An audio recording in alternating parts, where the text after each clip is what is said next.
Like and subscribe to my channel and click the bell icon to get new video updates. What is temporary inflation? 1. The facts suddenly, prices are falling everywhere. Not just falling, but collapsing.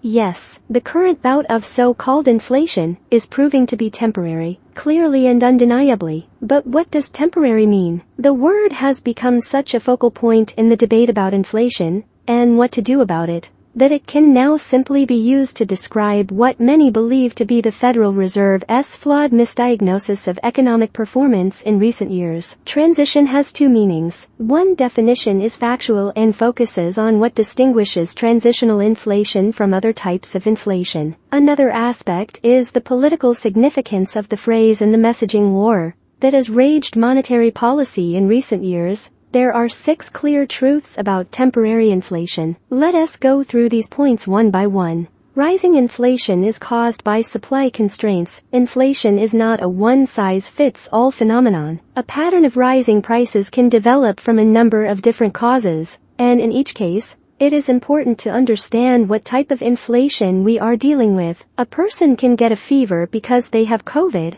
or leukemia, or malaria, or an E. coli infection, or because they just ran a marathon in warm weather. Getting the correct diagnosis is critical and requires more than just a thermometer reading. The symptom alone is not sufficient to decide what action to take. An economy can also be feverish for many different reasons. Sometimes rising prices are demand-driven. Sometimes inflation is the result of rapid growth in the money supply. There's the dreaded wage price spiral, where rising prices are said to stimulate wage demands, which boosts consumer spending, which boosts prices, which spurs wage demands, which boosts spending, etc. Then there is the theory that inflation itself causes, through the mechanism of public opinion. Somehow today's inflation drives expectations of more inflation tomorrow. This prompts consumers to pre-purchase. They accelerate the schedule of their purchases for fear of having to pay more in the future, and this dragged forward demand contributes to inflation today, further stimulating inflationary expectations, leading to further spending urgency,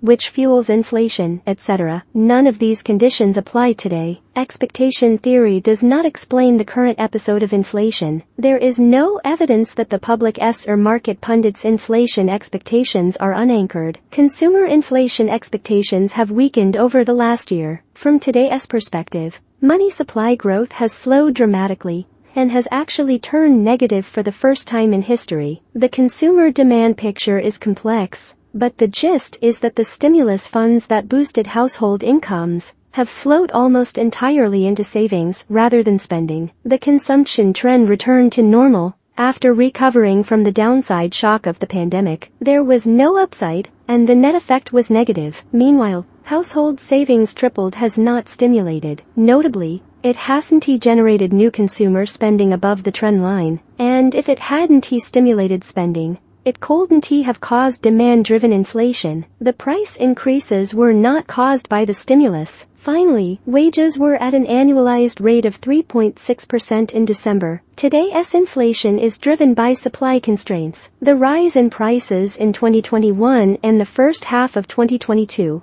cannot be explained by excessive stimulus-driven demand, or by the money supply, by wage pressures, or by expectations and other vapors that distort public psychology. What explains this episode of inflation are the disruptions to many critical supply chains in the economy, from semiconductors and gasoline to eggs and used cars. In all these cases, the price problems are clearly due to anomalous supply shocks. Temporary inflation is self-correcting. Markets seek a balance between supply and demand. Of course, imbalances will arise, and prices will send signals to producers and consumers to adjust their behavior to restore balance. In the case of supply-side inflation, the market's reaction is realized as producers attempt to unwind and restore normal supply conditions. As the opening quotes from recent press reports make clear, many prices are now falling sharply. In some cases, words like collapse and crash, and worst ever declines, are proliferating to describe price trends in one sector after another. This is the other sign that the bubbles in energy, used cars,